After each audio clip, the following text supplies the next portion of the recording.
안녕하세요. 솔로몬TV 손변호사입니다.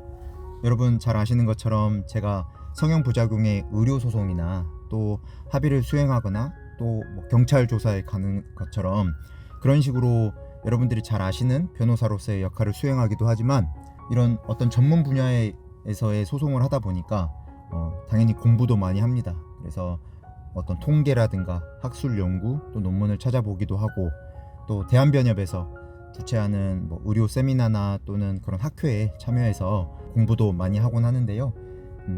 관련 연구와 논문을 좀 찾아보다가 좀 무겁지 않고 여러분들께서 좀 위로와 공감을 드릴 수 있을 만한 그런 논문이 있어서 한번 소개해 드려 보고자 오늘 영상을 준비했습니다. 오늘 제가 소개해 드릴 논문은 전남대학교 대학원 간호학과 김영하 선생님께서 박사학위 논문으로 제출하신 내용이고요. 제목은 미용 성형 부작용을 겪은 20대 30대 여성의 경험입니다.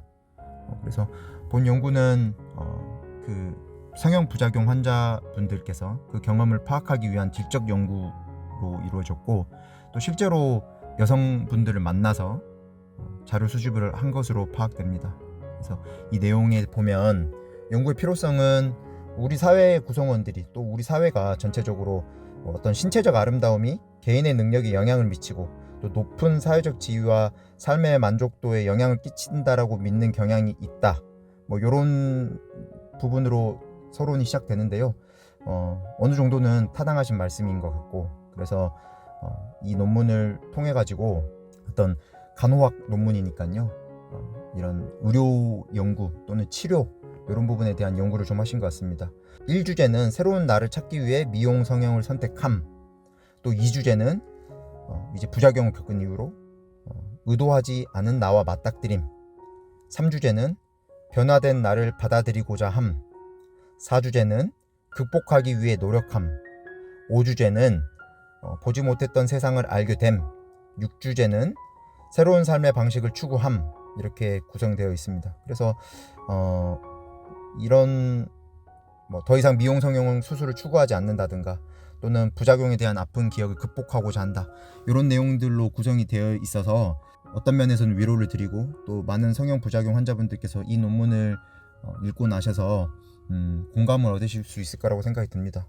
또 이런 연구를 통해 가지고 미용 성형 후에 부작용을 겪는 대상자들, 또 간호하는 의료진들에게 도움이 되는 어떤 간호 방안, 또 치료 방안, 체계적인 지원 정책을 마련하는데 이런 논문들이 기초 자료로 활용이 될 수 있겠죠.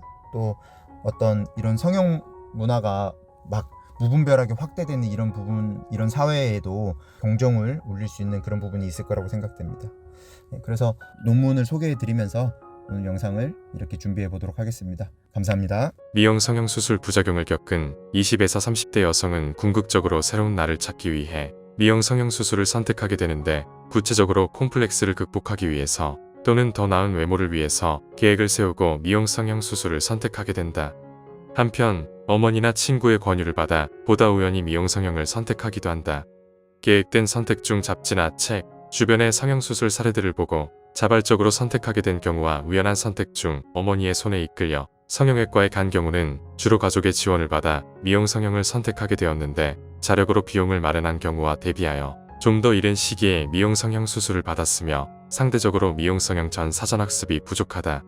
미용 성형 수술을 선택한 후 의도하지 않은 부작용을 겪는 자신과 맞닥뜨리게 된다. 외과적인 미용 성형을 시도함에 있어 부수적으로 따를 수밖에 없는 절개선이 수술하지 않은 것처럼 최대한 드러나지 않기를 바라지만, 수술 자국으로 영원히 신체에 남게 되고 기능적인 부작용을 가지고 살면서 이를 다시금 기억하게 된다. 성형수술 이후 심리적으로도 상당한 충격을 받게 되는데, 이는 두려움, 무서움, 부끄러움, 스트레스, 우울함, 속상함, 화남, 피해의식 등으로 다가왔다. 시간이 흐를수록 이러한 충격은 줄어들고 점점 무덤덤해지지만 한 번씩 감정이 폭발하며 트라우마로 남아있음을 느낀다.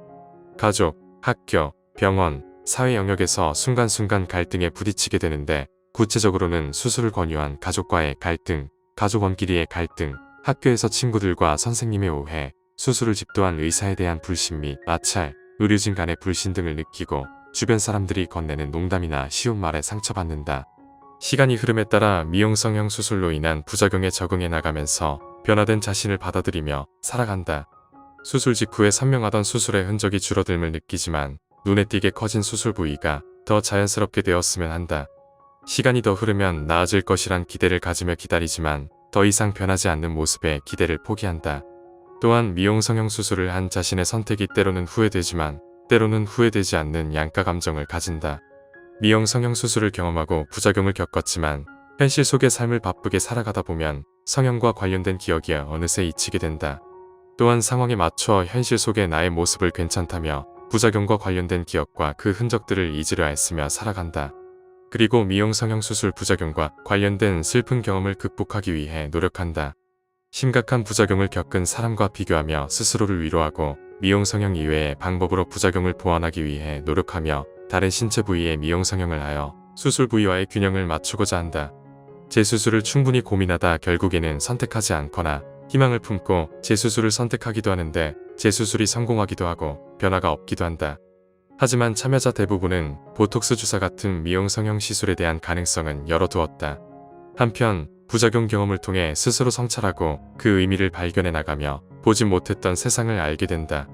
미용 성형 부작용을 실제로 겪어보고 나서 성형 수술의 유한성을 깨닫는다. 외모가 전부가 아님도 알게 되고 수술을 권유한 가족을 이해하게 된다. 다른 사람들도 모든 미용 성형에는 부작용이 따를 가능성이 있다는 것을 알았으면 하며 성형이 많아지는 우리 사회 풍조에 대해 걱정하며 성형을 권하는 상술이나 광고에 대해 비판적인 시각을 갖게 된다. 또한 일련의 부작용 경험을 통해 얻은 삶에 대한 통찰력을 가지고 자신만의 새로운 삶을 살고자 한다. 부작용에 대한 기억을 넘어섰거나 넘어서고자 한다. 재수술을 하거나 하지 않았거나 현재의 모습에 만족하며 더 이상 미용 성형을 추구하지 않는다고 한다. 성형을 했냐는 타인의 질문에 굳이 사실을 감추지는 않았지만 먼저 드러내지는 않는다. 특히 이성관계에 있는 사람의 질문에는 즉답을 꺼린다. 미용 성형 수술 이외의 다양한 방법으로 삶의 만족을 추구하며 미용 성형 부작용에 대한 경험은 각자의 기억에 트라우마처럼 남아있지만 거기에 안주하지 않고자 더욱더 바쁘고 부지런한 미래지향적인 삶을 산다. 본 연구의 참여자들의 대부분은 좀 더 알아보지 못하고 일찍 미용 성형을 시도한 것에 대한 후회를 표명하여 되도록 미용 성형의 선택 시기를 늦추고 부작용 발생을 최소화할 수 있는 사회적인 공감대 형성 및 보건정책적인 대책 마련을 위한 후속 연구가 필요하다. 미용 성형 부작용을 경험한 여성이 스스로의 존엄성을 유지하고 긍정적인 사회생활을 하는 데 대한 의지가 감소되지 않도록 따뜻한 이해와 지지가 필요하다.